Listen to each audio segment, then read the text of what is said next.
restrictions are being dropped all across the country, and as a result, Dr. Anthony Fauci warns the U.S. could see a rise in COVID cases, but it's too soon to know for sure.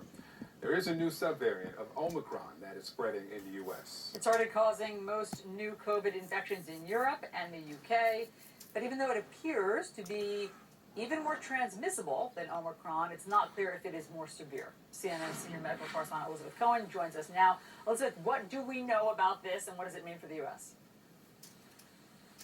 Allison, when you look at the rates for COVID for new cases in the U.S. versus in Europe, you see a very different picture. So let's look at those pictures. When you look at the United States, what you see on this map is a lot of green. That's lovely. This is the map we want to see. Green means that numbers are going down. Yellow means holding steady. You'll see that most of the country is green or yellow. Now let's take a look at Europe. You're seeing a lot of orange. Orange means that rates are going up. You're seeing much less green and yellow. Let me give you some examples. In the U.S., if you look at cases last week versus the previous week, the U.S. is down 24%. Greece, for example, is up 48%, Ireland up 40%, Austria up 37%.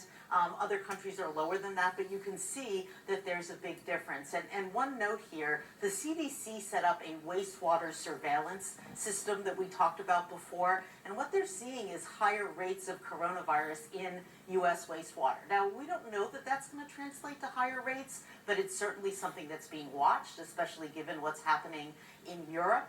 And so these are things that, everyone is keeping an eye on. And just, a reminder, more than 1,000 Americans are dying every day of COVID still. So this hasn't gone away. The hope is that the U.S. will not follow Europe. Unfortunately, we know often that it does. Allison, Victor?